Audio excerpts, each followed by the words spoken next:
Hey, this is Matt once again, and I figure why not talk about another John Carpenter movie that is a really solid adaptation of a Stephen King novel, which is kind of weird I say that since I never read the novel, but Christine.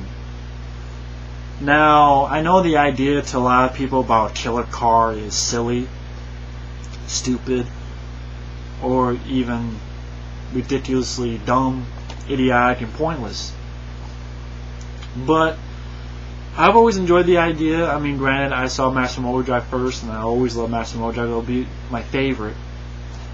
But John Carpenter, with this movie, did an excellent job. How do I start off with? First off, I think the way it was set up with this movie, I think the book was not even out yet. I think that's the case. I think the book wasn't even out yet. They go, oh, you know, Stephen King, a lot of them movies have been popular in some way, and a lot of people are doing it. Like The Shining was made, and I think even, I'm not sure if Cujo was made by then. I know Carrie was.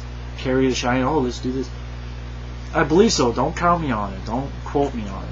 But I know in the book, it was more about you had the ghost of the previous driver of this, 1958 red Plymouth car, nicknamed Christine. And yeah, a lot more dealing with the ghost of, I think, of the previous owner, and dealing with that type of situation. But here it sort of simplifies it. I think that was the right idea, because even here it's an hour and 50 minutes, and I think that would have. You didn't need it. You didn't need the fucking ghost. You just needed Christine. The idea of the film, you basically have Mike, OCPcommunications. He's driving this car. For those who don't know, Mike, OCPcommunications, looks a lot like Keith Gordon. A lot of times he says, shitter! So, Keith Gordon, the guy with the glasses, who is sort of this nerdy type guy, who one day he's with his buddy, the jock, played by Dean Stockwell, and they find this car. Because, does it say the character's name? Arnie Cunningham wants a car, and they find this car, and, this guy is going to sell it. And first it starts off awesome with the, bad to the bone, and, a guy getting really hurt really painfully by the car already as it's getting off the assembly line. And where was I going with this? Yeah, he finds the car and he buys it, and yeah, that scene with the old guy going, nothing better than the smell of a car, except maybe pussy. I don't know a word for it, but it's that one type of dialogue which I always loved. And Keith Gordon, or I should say Mike OCP, he basically, what he does is he starts being transformed as he's with the car more and more. He gets bullied at school. These bullies, pull out knives and stuff, and he starts having this obsessive relationship with this car. And you can tell that the car is sort of taking over him, influencing him, making him change. He gets rid of the glasses. He starts dressing more like a greaser, so to speak, from the 50s. The car becomes alive and starts killing the people who fucked with Arnie, or I should say Mike. And Mike even, pushes his dad across and, says, "You, fuck you," and chokes his own dad out. It's like, damn, Mike, you choked your own dad out, and fucking does that shit. And, cursing up a storm and doesn't give a fuck, and he's with this girl, and there's that scene where the whole thing lights up and she's choking. It's like eerie effect with the white light in the car. I don't know how the car is choking her, but it somehow is.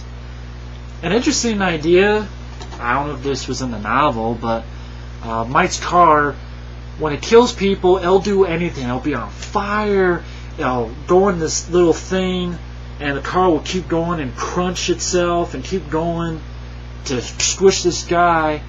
And previously, maybe that's why the car went after him as well. They beat the shit out of the car because they knew it was Mike's car, and they beat the shit out of it.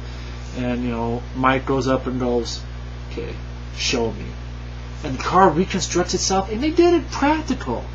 Basically, they crunch it, and they just filmed it in reverse, and it went back to itself, and it works terrifically.